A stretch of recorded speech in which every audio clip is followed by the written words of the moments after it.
Have you ever had one of those days you know you've got potential? You can see what you should be doing, but you just feel completely drained, stuck. It is honestly one of the most frustrating feelings, especially when you're trying to build a career or manage a family or both. So let's dive into this. Wow, this quote is from a professional who was in a serious motivation slump. And I mean, doesn't that just hit home? It's that feeling of spending all your energy just trying to get started, and by the end of it, you're just left with frustration. It can make you feel so alone, but I promise you, you are definitely not. I mean, that's the million-dollar question, isn't it? We often know exactly what we need to do, but actually getting our brain and body on board feels like trying to push a car uphill. So what is really going on here? All right, we're going to start by taking a really common idea and flipping it completely on its head. See, most of us think we need to feel motivated before we can take action. But what if we've got that relationship totally backward? This right here? This reframes the entire problem. We tend to treat motivation like it's this magical lightning strike we just have to sit around and wait for. But here's the thing, the most productive people, they don't wait for the feeling. They just make a decision. The action comes first, and that feeling of motivation? Well, that comes later. So the huge takeaway is that action is the spark. Motivation isn't the fuel you put in the tank to get going. No, it's more like the exhaust that comes out once the engine is already running. You don't find motivation, you manufacture it, one tiny action at a time. And that is the absolute key to breaking the cycle.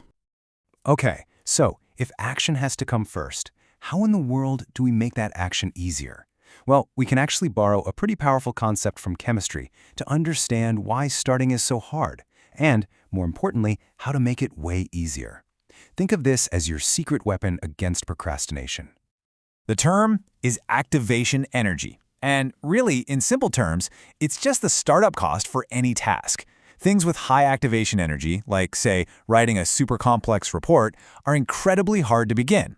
But tasks with low activation energy, well, those are almost effortless. And this slide just captures the daily battle we're all in, right? The tasks that actually move our lives forward, like prepping for the gym or planning meals for the week, they have this huge energy barrier. Meanwhile, all the stuff that distracts us, scrolling social media, opening YouTube, has basically zero activation energy. Our brains are wired to take the path of least resistance. So the goal isn't to have more willpower, it's to lower the barrier for the good stuff. So how do we actually do that? Well, we use what are basically catalysts. These are simple little tricks that slash the activation energy of our productive tasks. Here are a few microhacks from WorkLifeOS that are designed to make starting almost automatic. It all starts with a number. A very small but very, very powerful number, 5. This is the 5-minute rule, and there's some cool science behind it. Neuroscientists explain that our brains often massively overestimate how difficult or draining a task is going to be. But by committing to just 5 minutes, you totally bypass that initial resistance. You're not promising to finish the whole thing, you're just promising to start. And check out how simple it is. Step 1, pick one tiny piece of that overwhelming task. 2, set a timer on your phone for 5 minutes. 3, turn off notifications, close your tabs, 0 distractions. And 4, just begin. After 5 minutes, you have full permission to stop. But the magic is, once your brain's natural momentum kicks in, you often won't want to. Here are a few more quick-fire examples. Want to go to the gym in the morning? Sleep in your gym clothes. Suddenly, not going is the harder choice. Want to practice guitar more? Don't hide it in its case. Leave it in the middle of the living room. On the flip side, want to play fewer video games? Unplug the console and put it in a closet. You're increasing its activation energy. And this last one is so important. Research shows that just telling yourself to do your best is pretty useless. You need to set one specific, challenging goal. It gives your brain a clear target to lock onto. Okay, so we've figured out how to get the ball rolling. But how do we keep it going? The next step is all about turning those small starts into a self-sustaining cycle of productivity and motivation. Author James Clear just puts it perfectly. We so often dismiss small actions because they don't seem like they matter right now.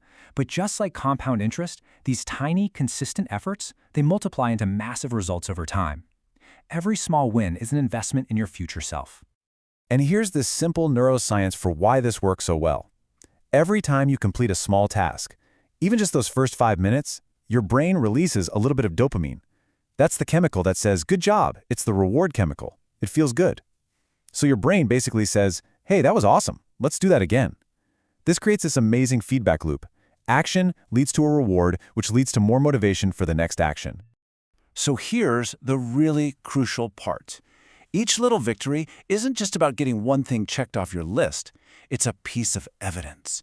It's you proving to yourself that you can make progress, that change is possible.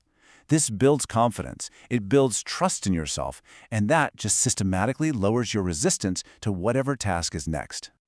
And to really build that momentum for the long term, these mindset shifts are key. First, find your why. There's that great story about the janitor at NASA in the 60s who said his job was helping to put a man on the moon.